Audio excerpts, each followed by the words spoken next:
What's up, everyone, and welcome into another episode of Goal Line Dynasty. Today, Tyler and I are going to be playing a little keep trade cut. You know, we realized we haven't done a little KTC action in a couple months now, so we figured, hey, what better time than right before training camp starts to get it done. But before we jump into the video, Tyler, how we doing, buddy?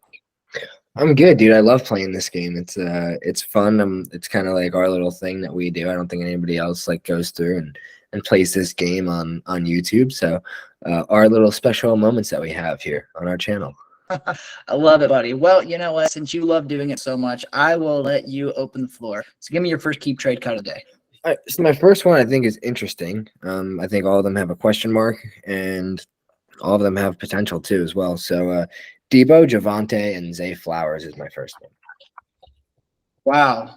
That's a weird one, man. That's a really weird one because you have Deebo, who we've seen do it before, but he's only done it once in 4 or 5 years. We have Javonte, who has been priced as a top 3 dynasty running back before. Then he gets hurt, and now he's outside of the top 15. And then Zay Flowers, I believe in Zay Flowers. I think he's going to be really good, but obviously he's a rookie. We haven't seen anything out of him yet.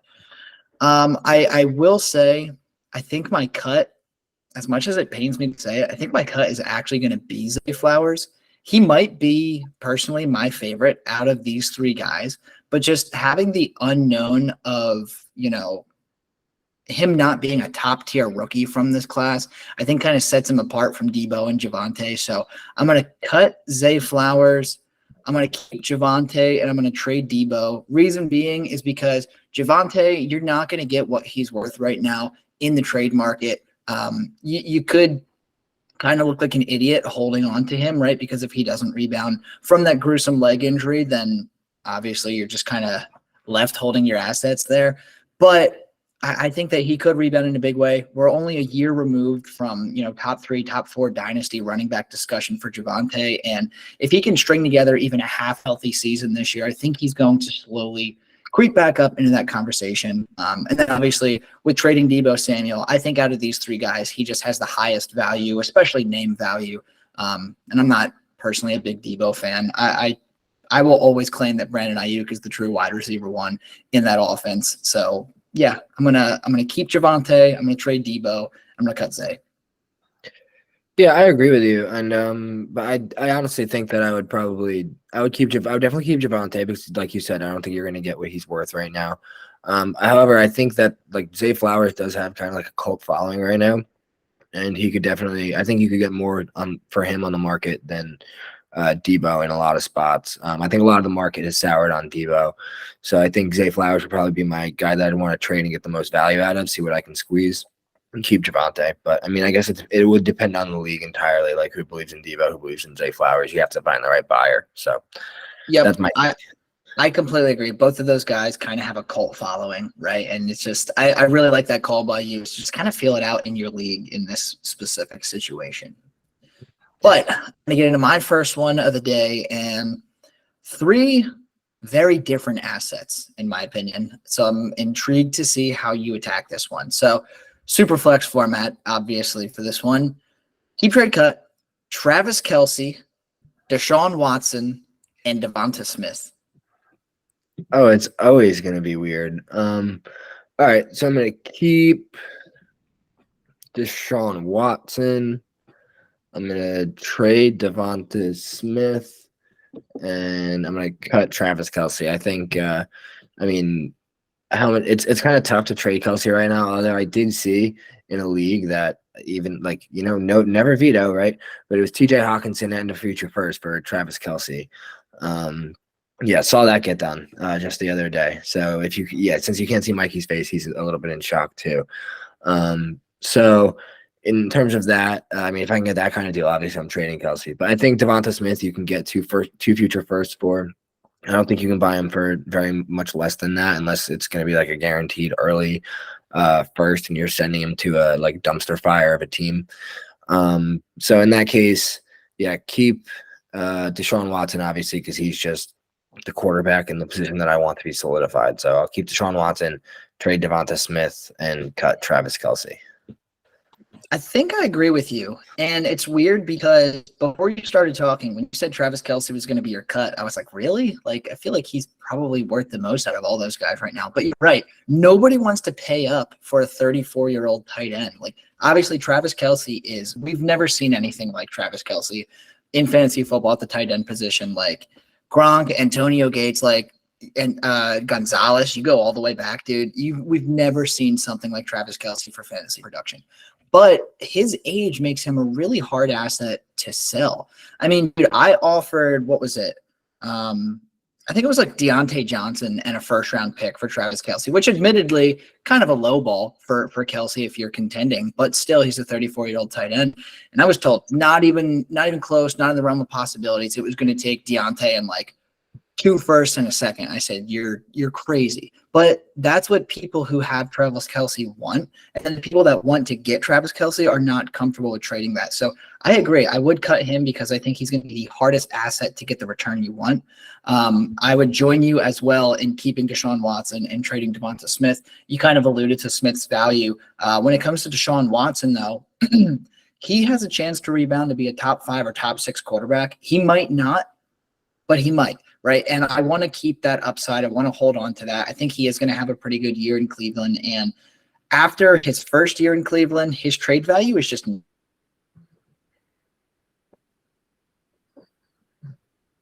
you're not going to get what he's probably valued at. So I agree with you. Let's keep Watson. Let's trade Smith and let's cut Kelce.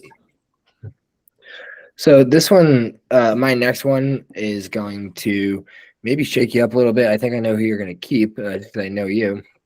But we have Kenny Walker, Brandon Aiyuk, and Quentin Johnston. Aiyuk and Quentin Johnston, QJ? Yep. So you don't even have to ask me who I'm keeping. It's going to be Brandon Aiyuk.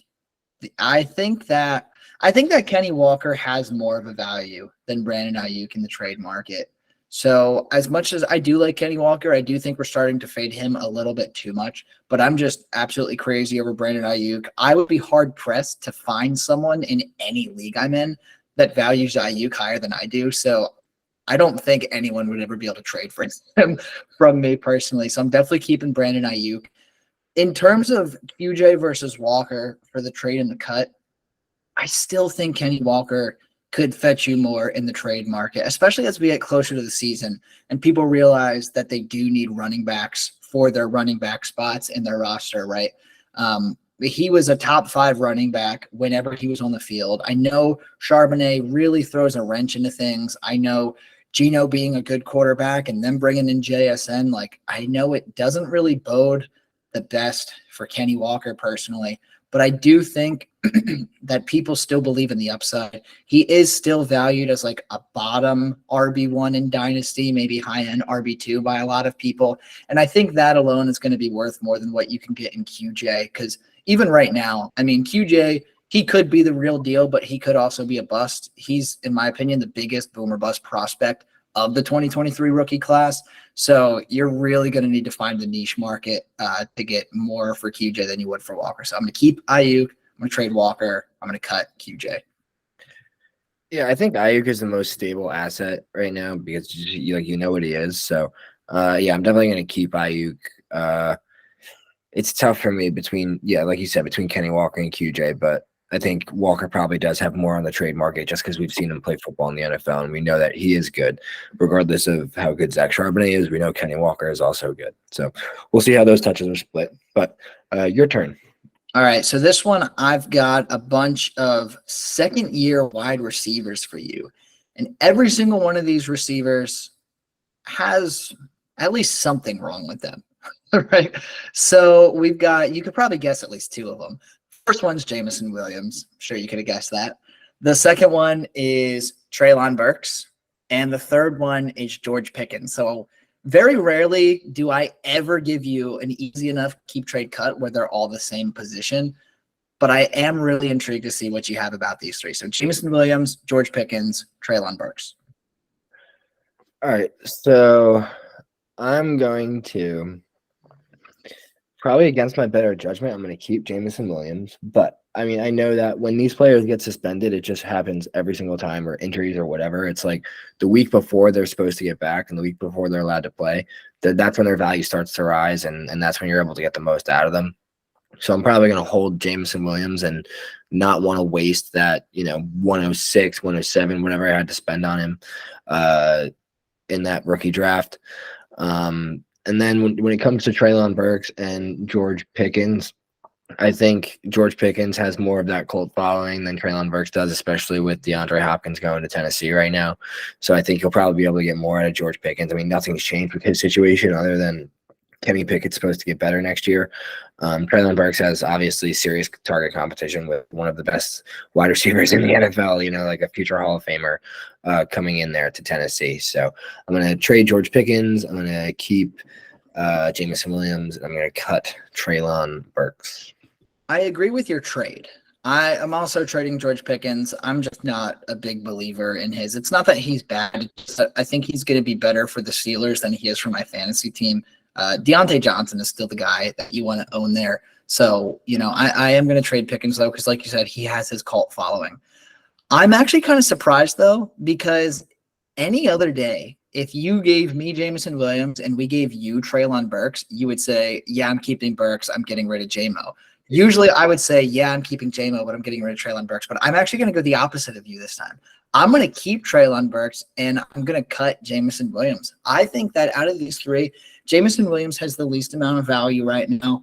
And I'm honestly getting, as a Jameson Williams fan, I'm getting nervous, man, because not only is he suspended for the first 6 weeks of the season, but he's going to be sitting out of training camp. They confirmed earlier this week. He's going to be sitting out of training camp, at least for the first few weeks there, with a leg injury. And it's like, dude, you had a leg injury last year when you came in the league. You came in, you set the world on fire with the one touch that you had, and then you disappeared. Then you get suspended. Then you get injured again. Like, he just makes me nervous. And not that I would just outright cut ties with Jameson Williams, but out of these three, I think he's the one that I least want on my team right now. So I will cut J-Mo. I'm going to keep Treylon because I think his value is going to increase by a decent amount playing next to DeAndre Hopkins. I know a lot of people view this as kind of a killer for his production there, but I really think it's going to help him out a lot. I mean, Burks is never going to get the top coverage. Burks is never going to get double teamed. The running game is going to open, right? You were telling me this the other day when Hopkins first started that, or first signed there.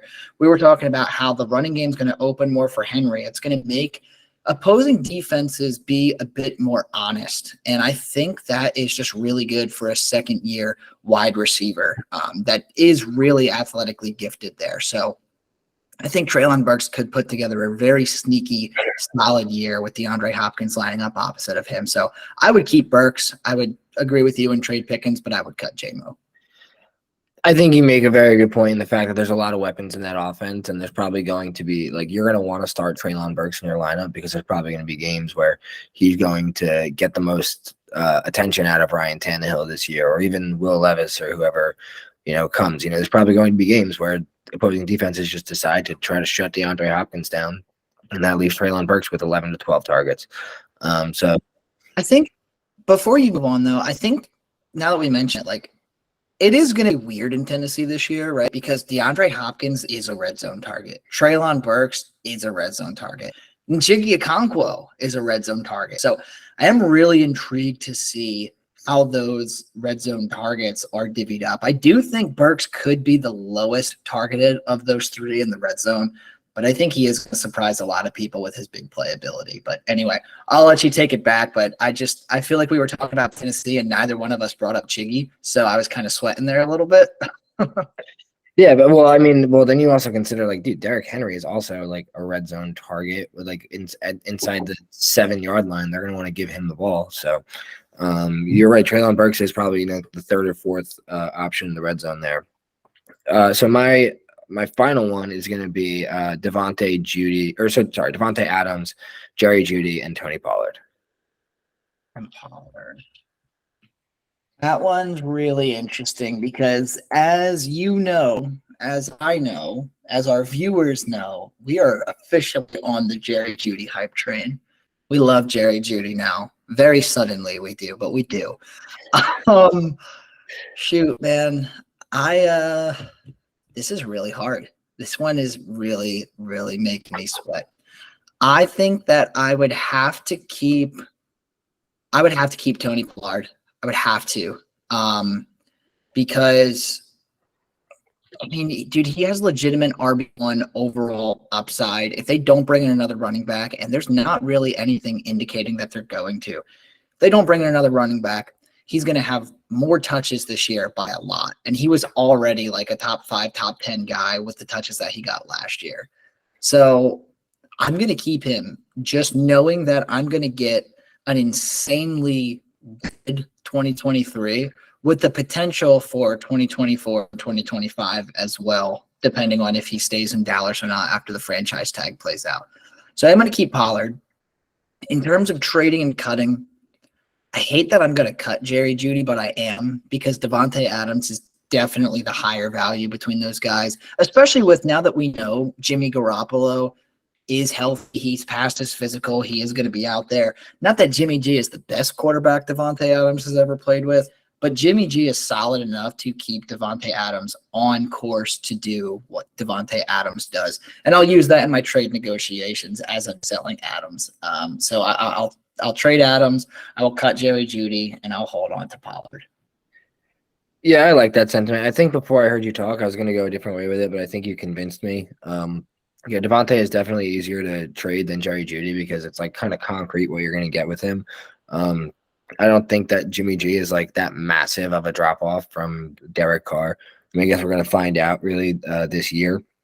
But like you said, just the amount of touches and like targets that Pollard is set up for. I mean, you could even see like some slot time. They were talking about that before Brandon Cooks was signed there. So, I mean, he obviously he did a lot of that in college as well. But yeah, I think I'm going to pretty much flatline agree with you that Jerry Jeudy is probably the toughest to trade right now. Pollard is probably going to do the most for your lineup, and DaVante is like probably is easy to trade. Like he's been good his entire career. You know who to sell him to, you know what he's worth. So yeah, DaVante's probably going to be my trade there. All right. So my final one here for you, buddy, is one of the weirdest ones I think I've ever put together for you. I don't know why I like to pick on you so much, but I do. It's not going to make you sweat. You're just going to be confused as to why I'm asking it, because we never talk about at least one of these guys on this list. So Superflex, keep trade cut. We've got Miles Sanders, who we love. We have Amari Cooper, and we have Brock Purdy. Yeah, we never talk about Brock Purdy because I have Trey Lance on like over 50% of my rosters at this point because he's just so cheap and like the upside is so real. But I'm definitely going to wait a minute. Can you say the first two again? Because again, I'm confused with Brock Purdy. Yeah. So we have Brock Purdy, who is not starting on the BUP list. We have Miles Sanders, and we have Amari Cooper. Okay. All right. I'm gonna keep Amari Cooper because I think like if Deshaun Watson really does light it up when he comes back and turns into what he was, then Amari could be in for a really big year, like as big as it was, that first year when he was back in Dallas, when him and Dak had that like super big connection. That Cleveland offense could kind of mimic what that Dallas offense used to look like. Think about how it was built. It was Amari Cooper, Zeke Elliott, Dak Prescott. Now we have, Nick Chubb, Deshaun Watson, Amari Cooper. So I think it could turn out similarly for him, and he could continue down that path. So I'm going to hold Amari Cooper. I'm going to trade Miles Sanders because I think that he's still the more sure asset than Brock Purdy. I think, like, even though people are out on Trey Lance, he's still being drafted way ahead of Brock Purdy in startup drafts. So when it comes to that, I'm gonna cut Brock Purdy because nobody really knows what they're getting with him. I'm gonna trade Miles Sanders. It's weird, right? I asked this question without knowing what I was gonna do, and I was like, maybe Tyler will convince me, but I still don't know what I want to do. You made a great point with Amari Cooper. He could have a massive year, 100%. But we were also talking about Miles Sanders finally getting the touches that he deserves in Carolina, right? And then also Brock Purdy reporting to training camp, nearly a full participant. I was reading earlier today that they're going to give him 2 days on, 1 day off throughout all of training camp. And they basically already said it's really not going to be a quarterback competition. It's Brock Purdy's job to lose because they're committed to him. He wasn't like league shattering when he was starting those last few weeks of the 2022 season, but he was definitely a serviceable quarterback. And I do think he was a top 10 quarterback a couple of times there without having the numbers in front of me. But they were like 20 or 21 points. It's not like he was putting up 30 or anything like that. But shoot, man, I don't know. I'm tricking myself here with this one. If I have to cut somebody, I think I'm actually going to do Miles Sanders, which is weird because he's the one that I like the most on this list. But I think he's going to fetch me actually, I lied. I'm going to do a complete 180 of what you're doing. I'm going to cut Amari Cooper because he's an aging wide receiver. I'm going to trade Miles Sanders because people are desperate for running backs this time of year. And I am going to keep Brock Purdy as my super flex scratch off card there.